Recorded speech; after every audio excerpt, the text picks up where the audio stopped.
You're under arrest. You have the right to remain silent.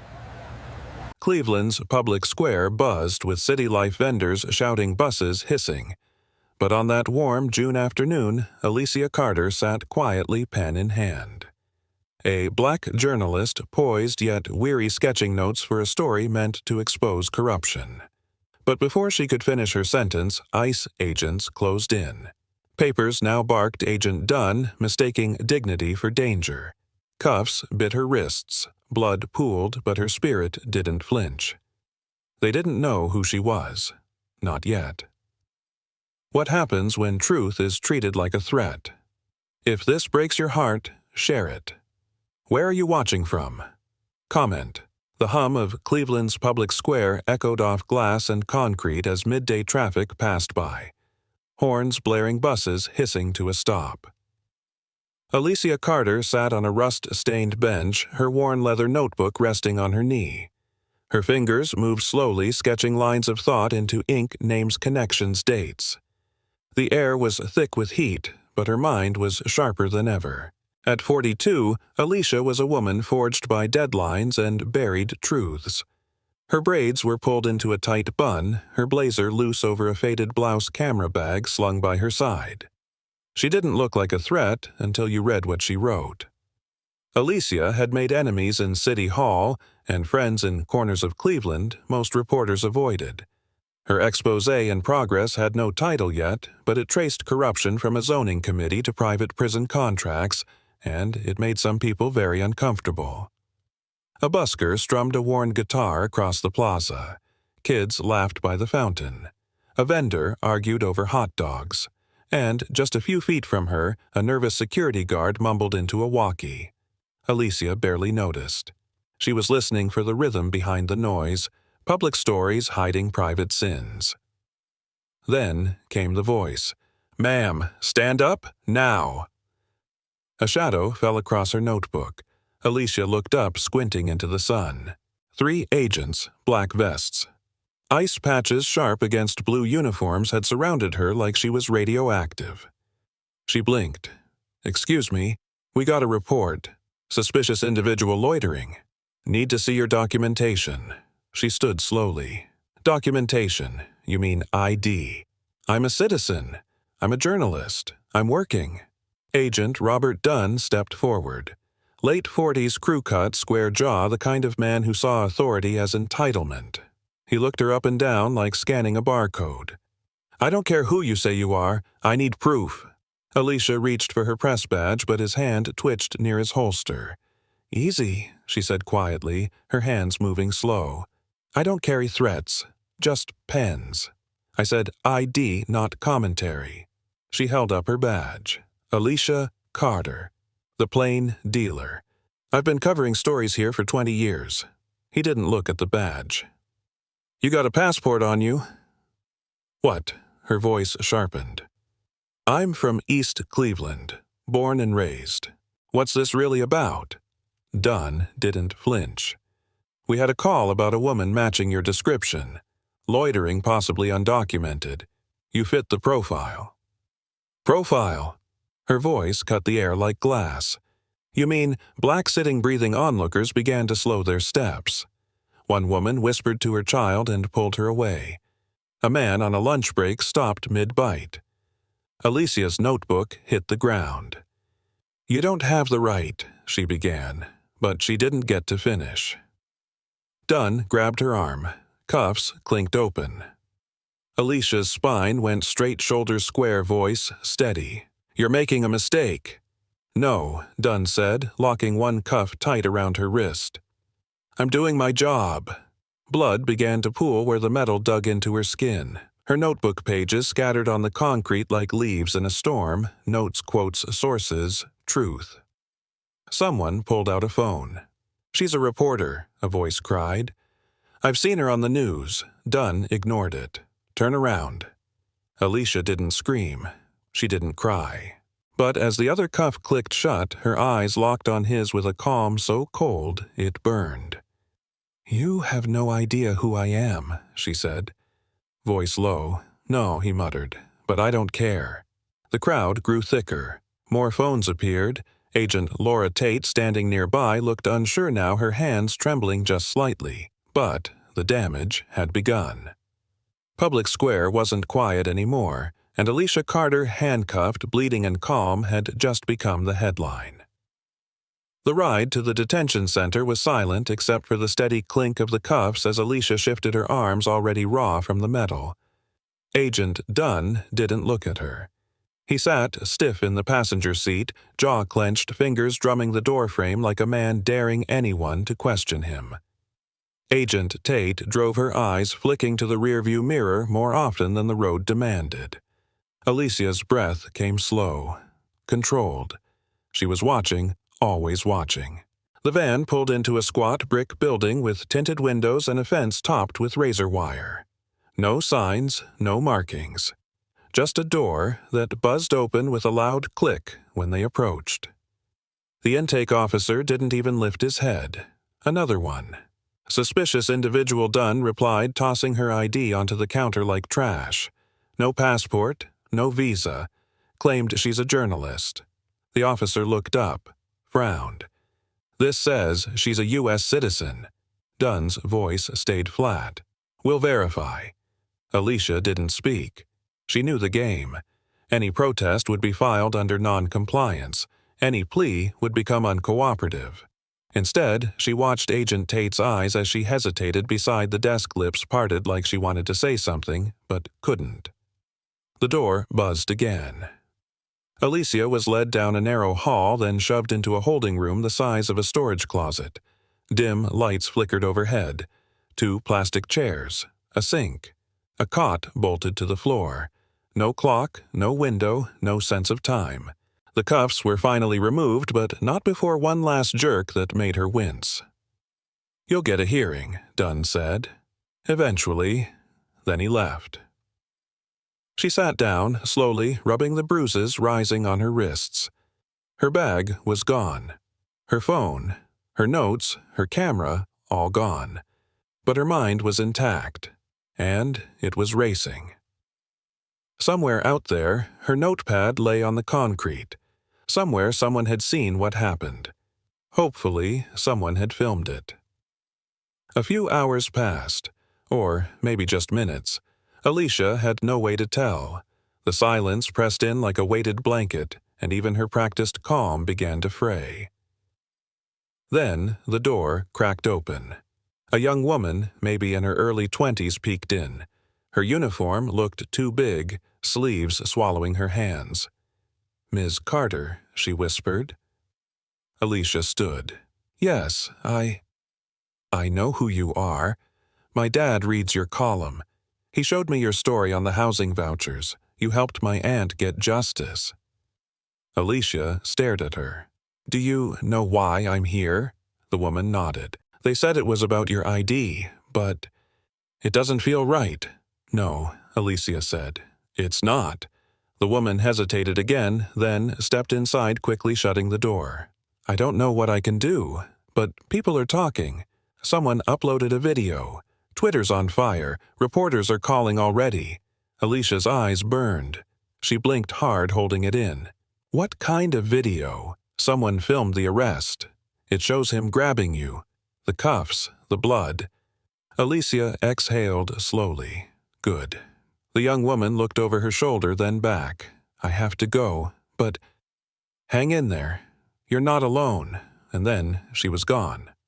Not alone. That idea, simple, soft, stubborn, sank into Alicia's bones.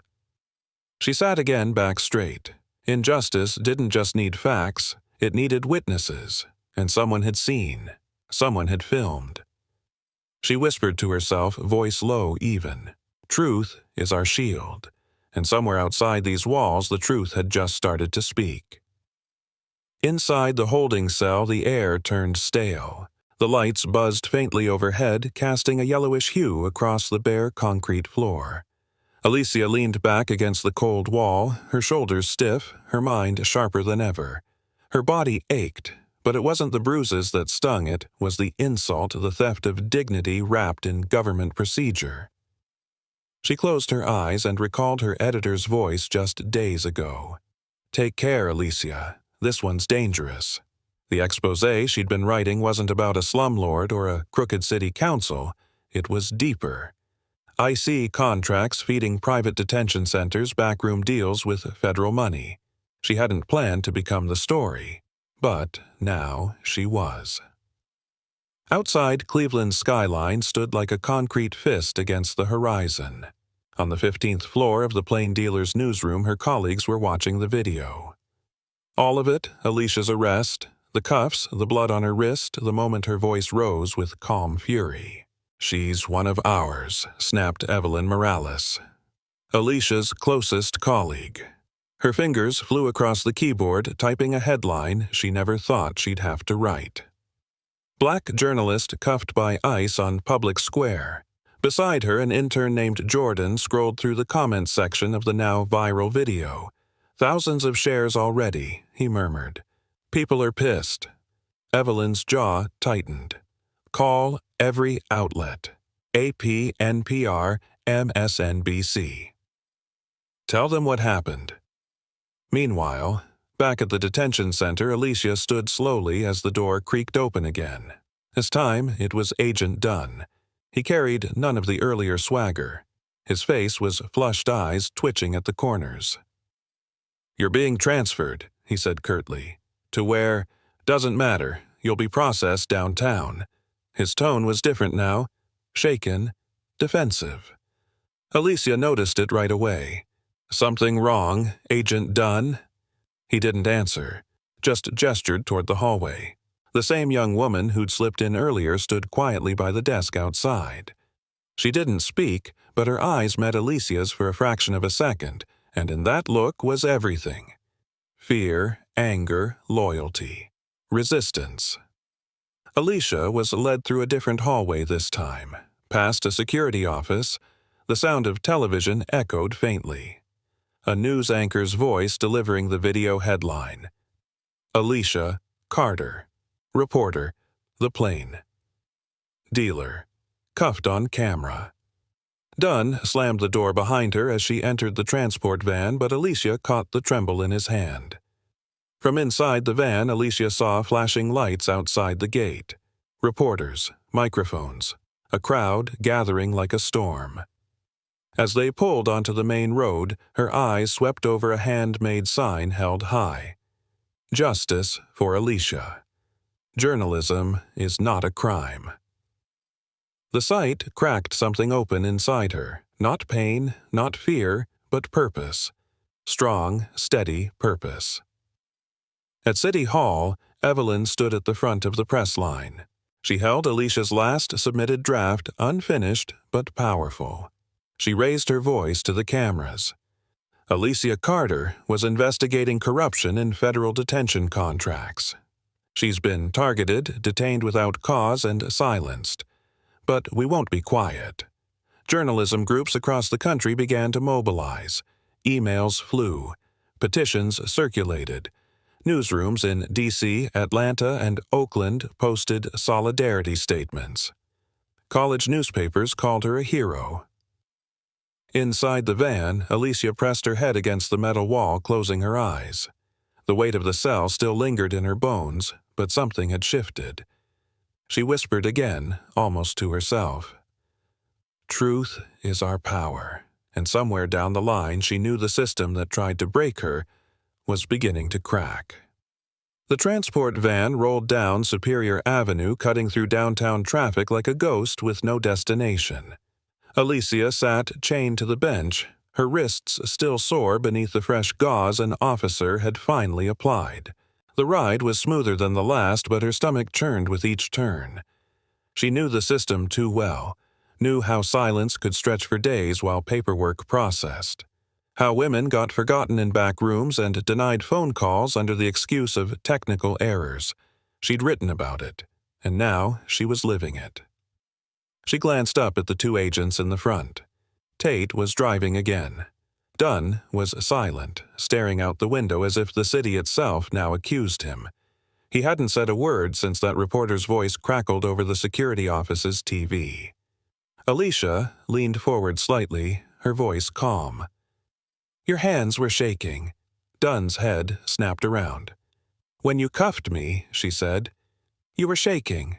He looked away, said nothing. They turned off the main road and pulled into a fenced lot beside an old municipal building. The paint was peeling. A half-faded sign still read Cleveland Immigration Processing Unit. Inside, the waiting area was empty. One camera blinked above the door, and the guard behind the desk wore headphones bobbing his head to whatever song let him ignore the world. Dunn led her in. Tate lingered in the hallway, arms folded. Alicia sat in the metal chair near the fingerprint scanner. "What are we doing here, Robert?" she asked, her tone soft but direct. He didn't look at her. "Don't talk to me, because I make you nervous." His jaw twitched. "Because you know this isn't right." He pressed her finger against the scanner harder than needed. "You were flagged." "That's all I know." "Flagged for what? Being black on a bench, taking notes in a notebook," he finally snapped. "I don't decide who gets flagged. Okay, I run names, I follow orders, and you follow them blindly." He looked at her then. Really looked. Alicia didn't blink. For 1 second, the room was dead quiet. Then Agent Tate stepped in. "Sir, you need to see this." Dunn turned toward her. "I'm busy." "No," Tate said, holding up her phone. "You're not. This just aired." She tapped the screen, and the van's interior filled with the sound of Alicia's voice from the arrest. "You have no idea who I am." Then the crowd yelling. The cuffs. The blood. Tate's hand shook slightly as she held the phone. "That video's got over 2 million views. Every reporter in the country is calling." Alicia looked at Dunn again. "Your face is in that video." His lips parted. He looked pale. "You're not invisible anymore," she said. He stared at her like a man waking up underwater. Outside, the sun was starting to dip behind the skyline. Gold light spilled through the windows, catching the dust in the air. The silence between the three of them was louder than any protest. Finally, Dunn stood. "I need a supervisor." Tate nodded slowly, eyes locked on Alicia. "You should have never been taken in." Alicia's voice was even. "But I was. And now everyone knows." In the next room, an intern from the news desk sat at her cubicle pulling clips, slicing audio. In another city, a senator's aide forwarded the footage with the subject line, "Urgent Civil Liberties Concern." On campus in Columbus, a student group organized a protest scheduled for the morning. And in a cramped detention intake office in Cleveland, Robert Dunn realized his authority wasn't built to withstand the truth. Alicia Carter stood up from the chair. Her wrists hurt. Her heart didn't. She looked straight at him and said, "This isn't over." She wasn't threatening. She was promising. The sound of Alicia's voice was everywhere now. Radio stations played clips of her calm defiance. Morning anchors debated her arrest with polished outrage. Social media feeds overflowed with her name, paired with words like injustice, shame, and courage. But inside the detention facility, Alicia sat alone in a steel chair, hands folded in her lap, watching the chaos unfold from the silence they tried to bury her in. Agent Tate stood just outside the door, pacing with her phone glued to her palm. She looked like someone who'd stepped off a cliff and hadn't hit the ground yet. The image of Alicia's bleeding wrists wouldn't leave her mind. She'd joined IC thinking she was serving her country, but today something cracked. Inside, Alicia stared at the blank wall across from her. She wasn't waiting for permission. She was waiting for alignment for the outside world to catch up to the truth she had always known. The door swung open. A man in a gray suit entered, tie crooked eyes bloodshot from urgency. "Ms. Carter," he said. Voice clipped. "I'm Regional Director Brian Lemoyne. I've just come from D.C. You'll be released shortly." She didn't flinch. "Released without charges." "I assume?" He hesitated. "Correct. And my property. We're locating your belongings now. I've also been told your legal counsel is en route." Alicia nodded slowly. "You're not here for me. You're here to manage fallout." He cleared his throat. "Ms. Carter, the department does not condone profiling. We will review the conduct of the agents involved. Save the script," she said. This wasn't a mistake. This was routine. I just happened to survive it with witnesses. The room tightened with her words. Lemoine didn't respond. He simply opened a folder and slid over a waiver. We'd appreciate it if you didn't speak to the press until we've had time to investigate fully. Alicia's eyes narrowed. You want me to be quiet about being silenced? No, we're asking for time. Time, she repeated. The last 20 years of my career has been spent writing about people who never got it. People who disappeared into this very system. You only care now because I've got a name. But I'm not trading it for hush money and half-truths. She pushed the waiver back across the table. Lemoine's shoulders slumped. You're going to go public. I already did, she said, the moment your agent slapped cold steel on my wrist for sitting with a notebook. He stood stiffly collecting the papers. Good day, Ms. Carter. As he exited, Agent Tate stepped into the room. She didn't carry a file, just stood there, breath shallow. I'm sorry, she said. Alicia looked up at her. Why didn't you stop him? Tate's voice cracked. I froze. Alicia studied her. You don't strike me as someone who wants this kind of job. I wanted to protect people, she said. But I ended up following orders I stopped believing in. Alicia's tone softened. Then maybe it's time to stop following. Tate nodded slowly, eyes welling. Outside the facility, cameras clicked and microphones jostled as Alicia stepped through the doors, her blazer freshly returned, her bag slung over one shoulder. Reporters surged forward. She raised a hand. I'll speak soon. Just not yet. Her voice was calm, clear. Wounds still visible beneath gauze, but her spine unbroken. Back at the plane dealer, Evelyn watched the live stream from her desk, fingers shaking over her keyboard.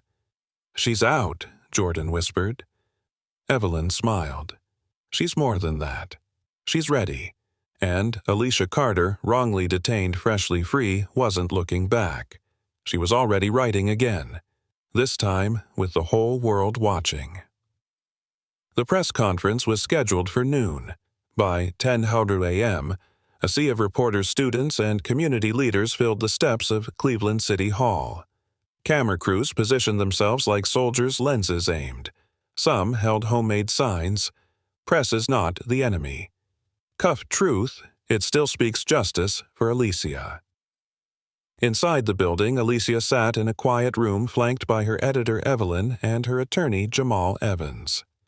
Alicia's fingers tapped her knee steadily, but her face stayed still composed. Jamal leaned in. They offered an apology this morning. Off the record. Alicia didn't look up. What does that mean? That their silence has a PR firm now?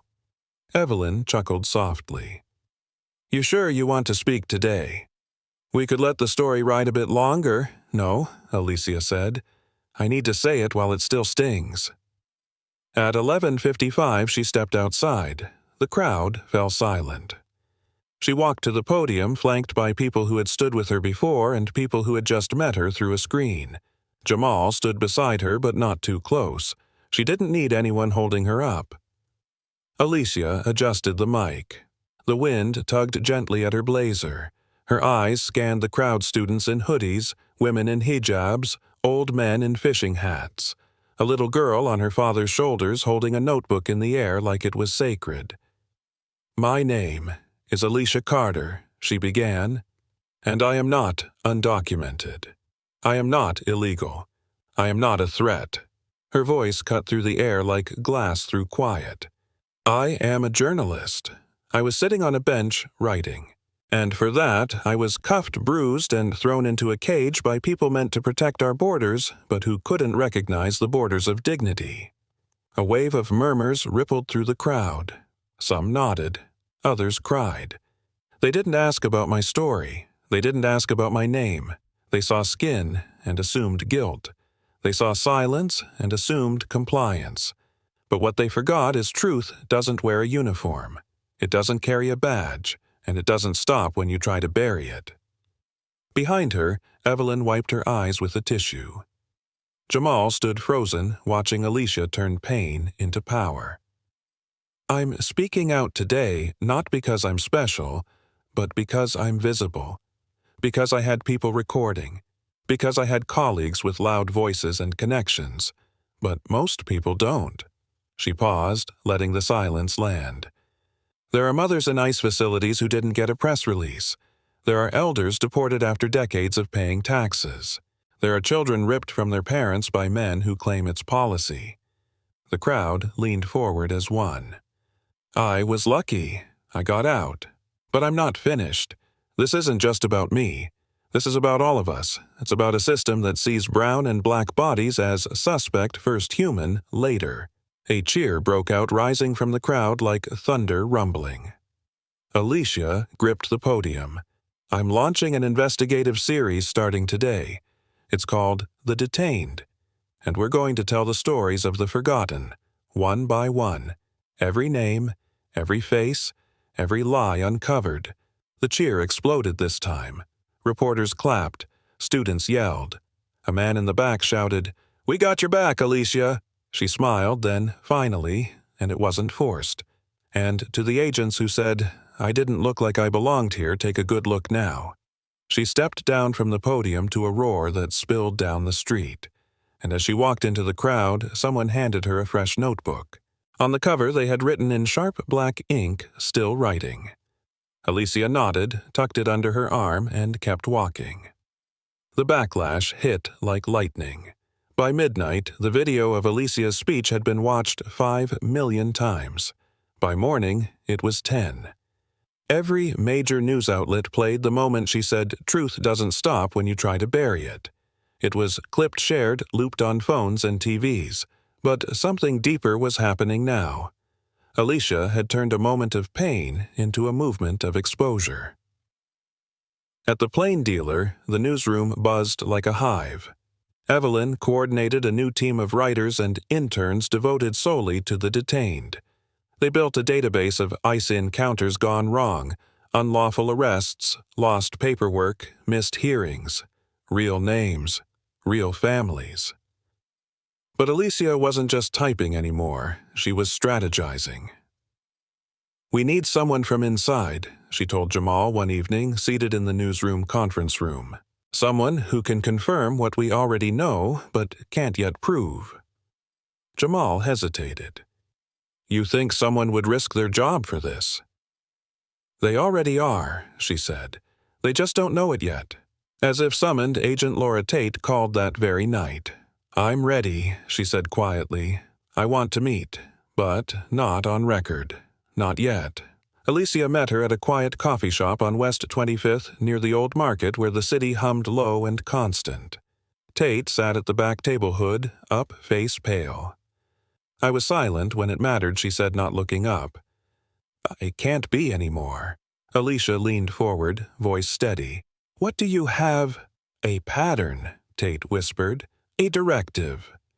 It's unofficial, but it's understood. We were told to be aggressive in certain zones, mostly black and immigrant neighborhoods. Target anything that looks out of place. That includes journalists on benches." Alicia absorbed the words like a blow to the chest. She already knew, but hearing it confirmed broke something deeper. "They're not careless," Tate continued. "They're calculated, and they cover it all in protocol, but they keep a side log off books. Can you get it?" Tate nodded slowly. "I already did." She reached into her bag and pulled out a flash drive. Alicia's fingers trembled slightly as she took it. "This is the kind of evidence people bury," Tate warned. "You publish this, it'll cost you." "It already did," Alicia replied. "This just makes it matter." Back in the newsroom, Evelyn's eyes widened as the files opened. "This is it. Dates, names, internal notes, everything." They printed the logs, matched names, confirmed cases. And then they wrote. For 3 nights straight, Alicia didn't sleep more than 2 hours.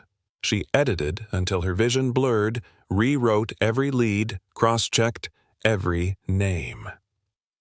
On the 4th morning, the exposé dropped. The Shadow Files. How ICE quietly targets black and brown communities. It was her most dangerous story, but also her most precise. By noon, the federal response had begun. DHS issued a vague statement about reviewing conduct. Senators tweeted demands for an investigation. Protesters gathered outside ICE offices in Cleveland, Chicago, and D.C. But with all the noise, Agent Dunn hadn't spoken, until now. Alicia received a voicemail at dawn. "I was wrong." Dunn's voice rasped. "What I did to you, it wasn't protocol, it was pride. I saw a black woman with power, and I hated it. That's the truth. I don't expect forgiveness, but I'll testify if it helps." Alicia stood in her kitchen phone pressed to her chest. Her eyes welled, but she didn't cry. Instead, she whispered the same words she'd carried from the bench to the cell, to the stage, and now into history. Truth is our power, and the system that once tried to silence her was now shaking under the weight of her words.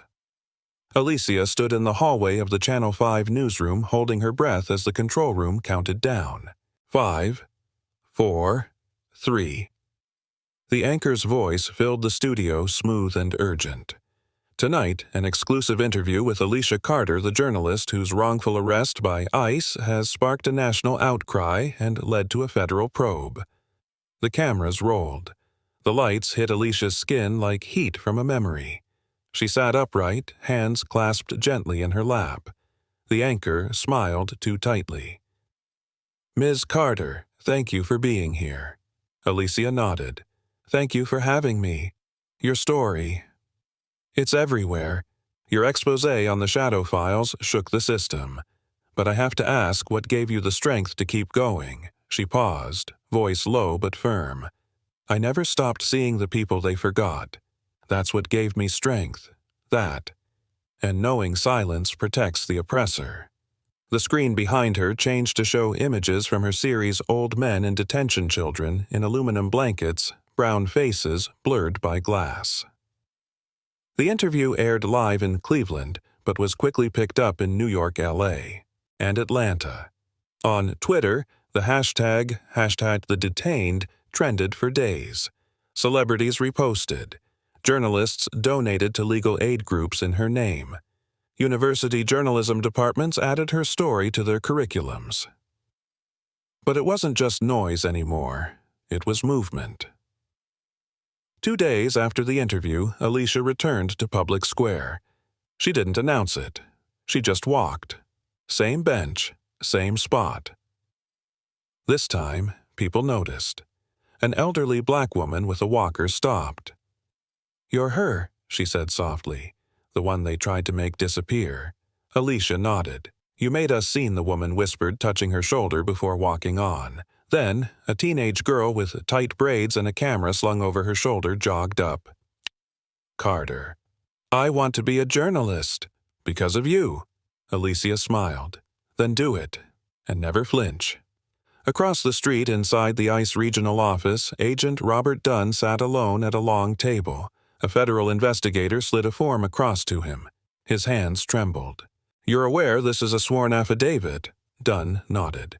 "Yes. And I'm ready to testify." He detailed the call that led him to Public Square, the unofficial directives, the culture of silence, and finally his own bias. "She wasn't a threat," he said, voice barely audible. "I just couldn't stand how calm she was, how sure of herself. I wanted to break that." The room was silent. "I'm not proud of it, but if telling the truth helps fix any of this, I'll do it." Outside, news vans waited. The press conference was scheduled for noon. Inside the courthouse, Jamal stood beside Alicia. They were filing suit. Civil rights violations, targeted profiling, federal overreach. "We're not just going after the arrest," he said. "We're going after the system that made it normal." Alicia scanned the filing. Every paragraph was a strike against the silence she had lived under for years. Every name listed in the evidence file was a promise to the forgotten. Outside, a crowd began to gather. Not protesters this time. Supporters, readers, former detainees, journalists from across the country. At the courthouse steps, Alicia spoke again. "I'm not here for revenge," she began. I'm here for accountability, and for the thousands of people who never got their story told. Flashbulbs popped. Reporters shouted questions. But Alicia just stepped back, letting the noise rise around her. Not because she was retreating, but because now she wasn't the only one speaking. 1,000 voices had joined hers, and together they were too loud to ignore. The federal hearings began on a rainy Tuesday morning. Cameras lined the marble steps of the Capitol umbrellas, blooming like dark flowers. Inside, under cold fluorescent lights, Alicia Carter sat at a long table flanked by her legal counsel and a growing pile of documented proof, her arrest report video transcripts, emails from whistleblowers, and the shadow files. Across from her sat men and women in suits, some fidgeting with pens, others locking eyes with her like they weren't sure what to expect. The chairwoman, Representative Diane Morales, tapped her gavel. "Ms. Carter, thank you for being here today. Please begin your statement." Alicia stood, heart pounding but voice steady. "I'm not here as a victim," she said. "I'm here as evidence." She told them everything. The unlawful stop, the dismissive tone, the tightening cuffs that bit into her skin like the weight of every silent injustice she'd written about, the holding cell, the noise of a system that tried to erase people in the quiet. But I had something most, don't, she said. A name, a following, a camera. That's why I walked out. That's why I'm here. Most people don't. She paused and looked around the room. We've built an enforcement culture that rewards intimidation, not accuracy, that punishes difference instead of protecting dignity. My arrest wasn't an error, it was an outcome, a symptom of a system designed to police presence, not behavior. Gasps rippled quietly across the chamber. Alicia's voice dropped lower. "And if you think this ends with me, then you haven't looked out your own window." The hearing moved into testimony. Agent Laura Tate took the stand next. She sat stiffly, a copy of the shadow files in her lap. "I was trained to follow orders," she said. "But at some point I realized I wasn't protecting the country. I was protecting a culture of fear." Her voice cracked as she described the unofficial instructions the areas targeted the way certain cases were buried. "I regret not speaking up sooner," she finished, "but I'm here now." And then, surprisingly, Robert Dunn entered the room. He wore a simple navy suit. No badge, no defense. "I'm not proud of what I did," he began. "In fact, I think about it every night." The room fell quiet. She was calm. Too calm. That made me feel like I had to prove something. I didn't see a journalist. I saw a challenge to my authority. That's not how we're trained, but it's what we absorb. His hands trembled slightly as he continued. "I can't undo what I did, but I can admit it. I hope that matters." The next day, the front page of nearly every major paper in the country bore Alicia's image on the stand. Her quote echoed like a drumbeat. "I'm not here as a victim. I'm here as evidence." Federal oversight of ICE detention policies moved forward. Congressional representatives called for an independent review of misconduct files. Civil rights attorneys began filing lawsuits across several states using Alicia's case as precedent. But Alicia didn't stop at hearings. Back in Cleveland, she held a town hall meeting in the very library where she'd given her first public reading years ago. Dozens came, then hundreds. She stood at the front, notebook in hand, not as a speaker, as a listener. One by one, people stood and shared. A Somali father whose son was taken in a midnight raid. A Puerto Rican woman who hadn't seen her brother in 4 years. A Haitian teacher who hadn't dared file a complaint. Alicia filled pages, not as a headline, as a witness. And when the night ended, she stood and said, "This is not the end of my story. It's the beginning of yours, because the truth didn't belong to her. It belonged to everyone brave enough to speak it." Spring brought a cautious hope to Cleveland. The sidewalks that once echoed with protests now carried quieter conversations about policy accountability and reform. But for Alicia, the real work was just beginning. Inside her small office at the plane dealer, now plastered with newspaper clippings and red string maps, she sat beside a team of 5 young reporters. Most of them were interns hungry, bright, idealistic. Alicia saw fire in their eyes and responsibility in their hands. "We don't just expose," she told them. "We explain. We give context. We name names, but we also name systems. And we do it carefully." They were building a new database case by case, story by story. Alicia called it the Ledger, a living archive of voices previously unheard, detained mothers, wrongfully deported fathers, children left behind, not just quotes histories. One afternoon, her phone buzzed. A name she didn't expect. Laura Tate. "I need to show you something," Laura said, in person.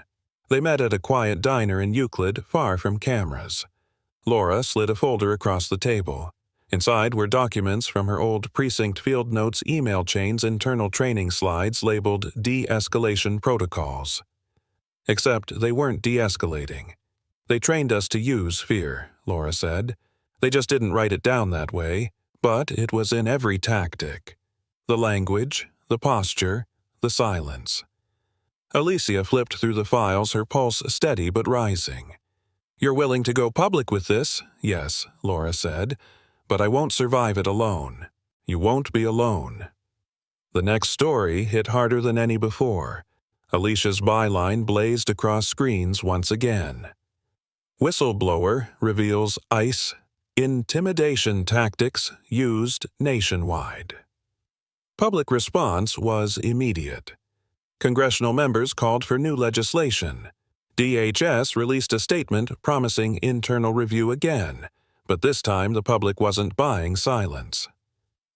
One night, after wrapping an interview on MSNBC, Alicia stepped outside the studio into the cool air. Her phone rang. Unknown number. She answered cautiously. "Carter," a deep voice replied. "You don't know me, but you helped someone I care about." She stayed quiet. "My brother was detained last year. No record, no charges. He's home now, because you shined a light." Alicia swallowed. "Thank you. I just wanted you to know the man said your words reached people you'll never meet. Don't stop." She stood on the sidewalk after the call ended, hands in her pockets, heart full and aching. But not all voices were grateful. Inside ICE headquarters, Director Clarence Mallory reviewed a growing file labeled Alicia Carter. He tapped the folder with his finger. "She's too loud, and she's getting close." An aide cleared his throat. "Sir, another report's going public tomorrow. About the field compliance unit." "I don't care," Mallory snapped. "Contain it." But the walls were closing in. Back in Cleveland, Alicia met with Jamal over coffee. "You think they'll try to retaliate?" she asked. He nodded. "Eventually. And they'll do it legally. A defamation suit, a subpoena, something to rattle your cage." "I'm not afraid of cages," she said, sipping slowly. "I've already been in one." Jamal leaned forward. "You need allies in high places." Alicia smiled. "I'm building them. But not in politics, in people." That week, she launched an initiative with journalism schools called Ink for Justice. Students would be assigned real cases from the Ledger to investigate. Each would be guided by Alicia's team with the goal of teaching not just reporting, but responsibility. On the day of the program's launch, she stood in front of 200 students. "I don't want you to write for clicks," she told them. "Write for change. Write like someone's freedom depends on it, because it might." The auditorium went silent. Then one student stood and raised their notebook. Another followed. Soon the room was filled with raised hands, open books, and eyes wide with purpose. Alicia looked out at them and whispered under her breath, "Let's go." The days grew heavier. Alicia's inbox filled faster than she could read. Her name was now synonymous with accountability, but also with danger. Anonymous emails arrived by the hour, some full of gratitude, others laced with venom. "Keep going. You saved my daughter. You're a liar and liars pay. We see you." Alicia forwarded the worst to Jamal, who forwarded them to law enforcement, but she never paused the work. Meanwhile, IC Director Clarence Mallory began damage control. He appeared on national television stone-faced and rehearsed. "We respect the First Amendment," he said calmly, "and we acknowledge the pain Ms. Carter experienced. But these accusations against our agency are inflammatory and dangerous." Alicia watched from her living room, fingers clenched around a mug of coffee. "Dangerous," she whispered. "You think truth is dangerous?" The next morning she walked into her office to find a white envelope slid under the door. No return address. Inside was a photo of her walking alone, taken from behind, her silhouette framed by the courthouse. No note, just the image. She held it for a long time. Then she slid it into a folder labeled "Fear Won't Work." That day, the Ledger published a new piece, this one written by a young reporter named Zoe. Title: "The Girl Who Waited at the Gate." A profile of a 10-year-old Haitian girl separated from her mother for 9 weeks after a clerical error in a Cleveland ICE office. The article was raw, elegant, devastating. Alicia sent Zoe a text. "You've got it. Keep going." That evening, she got a call from an unlikely number, Congressman Ellis Sharp, a longtime moderate who rarely commented on ICE policy. "I've read your work," he said. "I think it's time for oversight to become law." Alicia didn't speak for a moment. "You're serious? I'm introducing a bill next week. Transparency, annual public reports, body cams for field agents. You'll be quoted in the draft." "Why now?" "Because I have a daughter," he said, "and she asked why a woman like you got dragged off the street." Silence lingered heavy with truth. "Thank you," she finally said. "Just don't let it die in committee." The day the bill was introduced, Alicia stood beside the congressman on the Capitol steps. She didn't speak as a victim. She spoke as a witness. "The truth isn't just for headlines," she said. "It's for handbooks, for handcuffs, for every room where decisions are made behind closed doors. This bill won't fix everything, but it forces the doors open." Behind her, Zoe filmed the moment for the Ledger's social feed. Truth, in sight, trended within hours. But inside ICE headquarters, Mallory was losing control. Laura Tate's files had triggered multiple internal audits. Field agents began whispering about mass transfers. Some quietly resigned. That night, Alicia received a second voicemail from Robert Dunn. "I heard about the bill," he said, "and I want to testify again, not just about you, about what we were trained to do, if you're still willing to listen." She sat quietly, phone pressed to her chest. Then she hit save. The next morning, she met Zoe and the team early. They spread out a large map across the conference table. Pins dotted the cities: Cleveland, Chicago, Houston, Atlanta. "Each dot is a name," Alicia said. "Each name deserves a voice." Zoe leaned in. "So, where do we start next?" Alicia smiled. "We start where they think no one's watching." And with that, they circled the next city. Not to chase scandal, but to spotlight truth. Because Alicia Carter wasn't just reporting anymore. She was building a future where silence had no place to hide. Alicia sat on the courthouse bench, fingers steepled the morning sun, warming the marble beneath her. The federal civil trial had officially begun. Her name now appeared in court filings alongside the very agency that tried to silence her. But this wasn't about ego. This was about exposure. Inside the courtroom, a quiet tension filled the air. Lawyers shuffled documents. Reporters filled the back rows, scribbling notes or whispering into phones. At the front, Alicia sat beside Jamal. He adjusted his tie, leaned in. "You ready?" Alicia didn't flinch. "Always." The judge entered. A woman with sharp eyes and a reputation for impartiality. "We'll proceed with opening statements." Jamal stood first. "What happened to Ms. Carter is not an isolated mistake. It is the product of a pattern of targeting of ignoring due process of assuming guilt before identity. And we will prove that not only was she detained unlawfully, but the agency in question acted on internal bias masked as protocol. Then came the government attorney, polished, precise, distant. This was an unfortunate misidentification, he said. There is no pattern, no conspiracy, and while we regret the incident, we will show it was handled within the bounds of policy. Alicia didn't move, but inside, a fire built.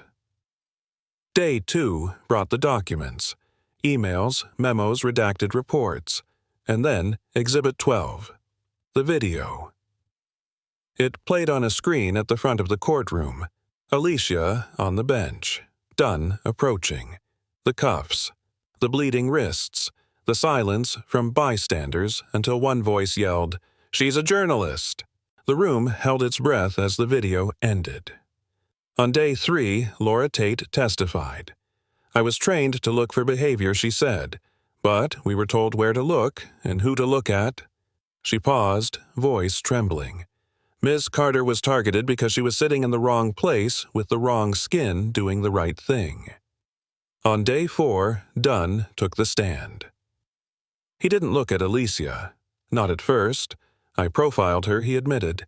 I assumed she didn't belong because I didn't recognize her, and instead of questioning myself, I acted on it. He wiped his face. I didn't think anyone would care, but they did. She made them care. Alicia's jaw clenched. Not from anger, from the weight of truth finally spoken by the one who tried to erase her. When it was her turn, she rose calmly.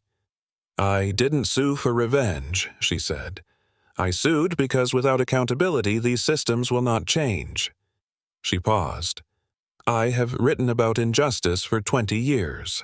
I've walked into detention centers, sat with grieving mothers, read the names of those lost in silence. And then, one day, I became one of them." She looked around the room. "The only difference is, I lived to write it down." Closing arguments came on Day 5.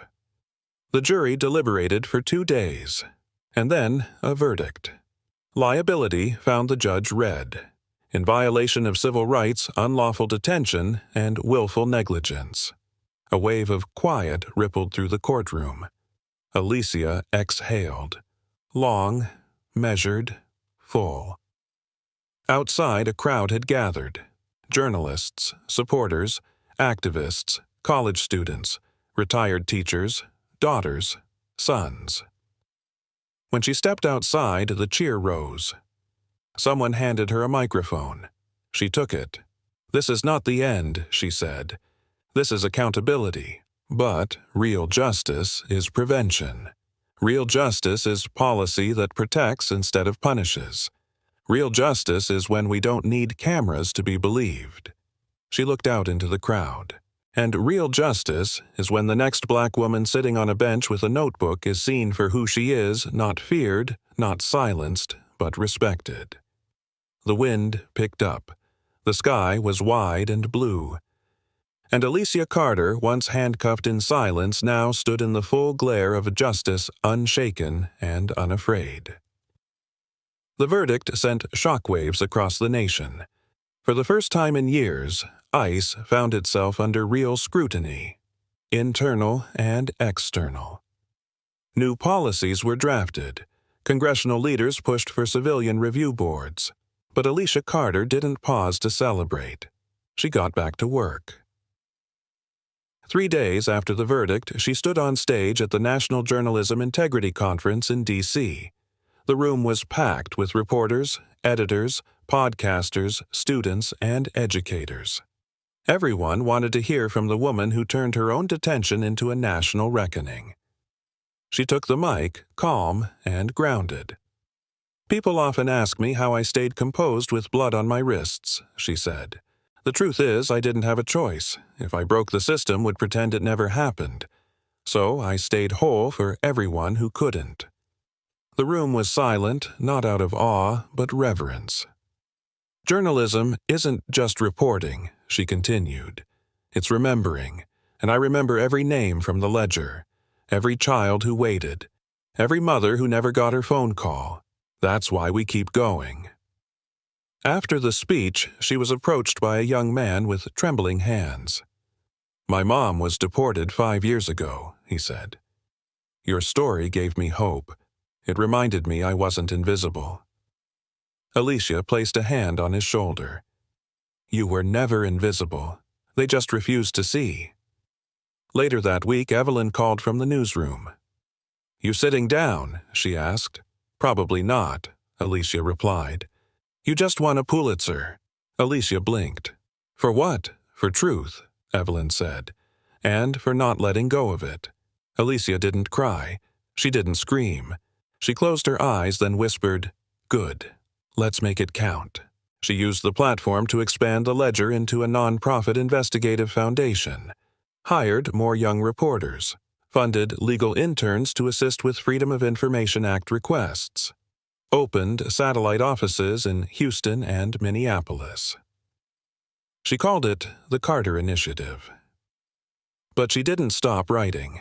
Her next series covered immigration courts, those hidden chambers where hope often vanished before the gavel dropped. In Cleveland, the mayor announced a new local watchdog committee. Public Square was renamed Alicia Carter Plaza, not because of fame, but because it was where she stood twice, once detained, once defiant. A bronze plaque was placed at the bench where it began. It read, "Here sat Alicia Carter, armed with only a pen, detained without cause, freed by truth. May no voice ever be silenced again." One evening, Jamal and Alicia sat under the stars at a rooftop cafe, the city glittering beneath them. "You ever think we'd get here?" he asked. "I never thought about getting here," she said. "I just thought about surviving." He raised a glass. To surviving. Alicia raised hers too, and to changing what survival looks like. That fall, she taught a course at Howard University called Journalism and Justice. Her students hung on to every word, not because she was famous, but because she made them feel powerful. "You're not just storytellers," she told them. "You're mirrors. Show people what they've chosen not to see." When one student asked what justice finally felt like, Alicia paused. "It feels like walking through the same doors that once tried to close on you without flinching." And still, she kept writing. Late at night, alone in her apartment, the city lights painting gold across her desk. Alicia opened a fresh notebook.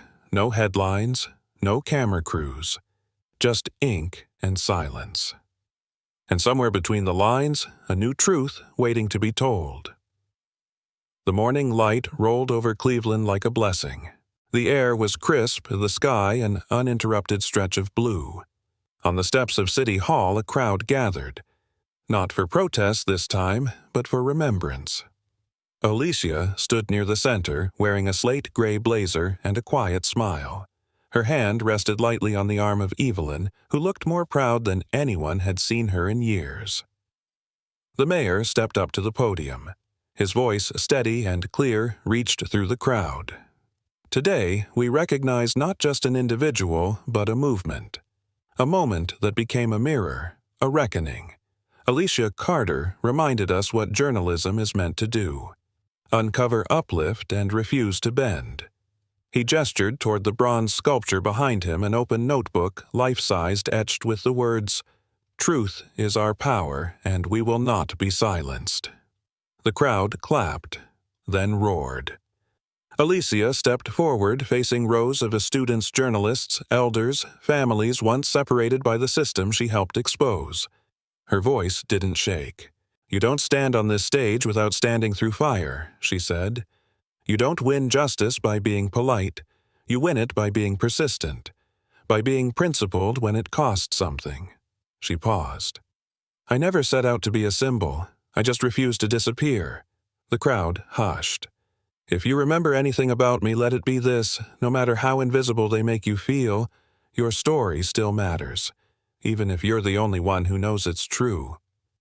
Later that afternoon, Alicia walked alone through Public Square, past the same bench where it all began. A small child was sitting there now, flipping through a sketchpad, her mother seated beside her. The girl looked up. "Are you Alicia Carter?" Alicia smiled. "I am. The girl grinned wide. "We read about you in school. You got arrested but still helped people. I tried," Alicia said softly. "And you can, too." She moved on.